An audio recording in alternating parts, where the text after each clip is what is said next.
En esa época yo hacía un año más o menos, no hacía un año, había terminado la carrera que entonces estaba funcionando en la Escuela Provincial de Bellas Artes, donde funcionaba la Escuela Provincial de Teatro. A mí me había contratado la Dirección de Cultura, la Dirección Provincial de Cultura, que entonces estaba en manos de Reinaldo Orrego Aravena, ese era el director de Cultura de entonces, y me contrataron para dar clases de teatro en los pueblos. Yo iba a dar clases a Alpachiri, a Doblas, a Catrilo y a Quemuquemu.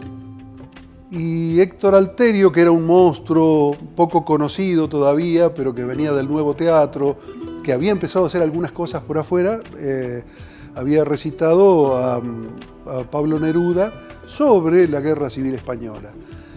Era un disquito de esos de plástico, casi de nylon, que se hacían en aquella época. Tenía 2 poemas, me acuerdo, hermosísimos. Yo los usaba porque en esa época estábamos en plena etapa también de a ver cómo le transmitíamos a los chicos de manera tangible, real, que era una transición en teatro. A ver cómo hacías la transición de un texto teatral cuando estás actuando o cuando decís un poema. Bueno, yo usaba eso como una cuestión absolutamente pedagógica. Y coincidió en Catriló, donde daba una de las clases de teatro, que en aquella época, como te digo, iba mucha gente. No sé, eran 30, 35 alumnos en la clase. Y lo que siempre recuerdo, sí, que ya estaba la cosa así como tirante y entonces te pedían, a ver, el registro, quién es la gente que viene. Había que llevar una nómina muy puntual, había que darle mucha pelota a eso realmente, ¿no? Y coincidió, estas cosas humanas eternas, con que un día antes de esa clase va un chico que estaba entusiasmado, enamorado de una de las chicas que iba al taller. Y claro, yo le pregunté si se quería anotar. No, me dice, no, yo no quiero. Bueno, te pido que te vayas porque no te puedo tener. O te anotás, te inscribo, o no puedes quedarte porque a mí me están controlando con esto. Bueno, se fue. Volvió a la semana, al próximo taller, y entonces otra vez lo mismo. Che, mirá, ¿te vas a anotar? No. La chica esta viene y me dice, profe, déjelo, por ahí le gusta, déjelo que se quede, a ver si él lo que ve le interesa y en la próxima clase se inscribe. Está bien, bueno, pero ustedes saben cómo es la historia. Se quedó. Coincidió con el día que yo expliqué esto y puse el disco. Terminó la clase, me volví a Santa Rosa, pasó una semana, un día yo estaba en el centro de la ciudad y alguien conocido me dijo que fuera a mi casa, que me estaban buscando, que no sabía si era la policía que me estaban buscando. Bueno, sí. Y yo te juro que en el momento en que me dijeron que era la policía, me imaginé que era por el disco. Digo, algo así como que, bueno, yo no tenía ninguna otra cuestión por la que pudiera buscarme la policía. Así que fui, y efectivamente, 2 policías de la época a preguntarme qué había pasado en Catriló y yo a explicarles absolutamente abierto, así, dale, ningún problema. Bueno, me llevaron, agarraron todos mis libros, una valija, en esa época, una valija mediana, primicia, donde entraron todas las cosas que yo tenía en un estante. Allá vamos a la jefatura de policía.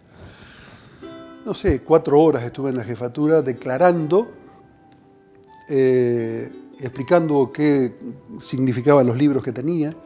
Los libros que yo tenía eran la mayoría de historia general, de teatro, pero había un folleto que en esa época te daban en la calle, de un encuentro mundial de jóvenes de la Federación Comunista, que se hacía en Moscú, por supuesto. Bueno, así que por ese folleto que yo recibí, tuve que explicar no sé cuántas veces. Y cuando en esa época a uno lo ponen frente a esa situación, yo lo que más quería era dejar en claro que yo no era comunista. Aunque a mí yo no lo rechazaba. Digo, yo tenía 21 años, o sea, era un dulce tierno en esa época. Así que, bueno, explicaba lo inexplicable.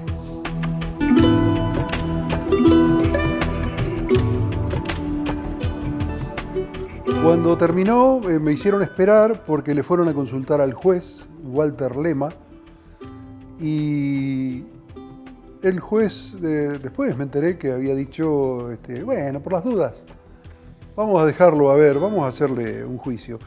Porque claro, por las dudas también, a mí me habían denunciado ante la subzona 14, primero.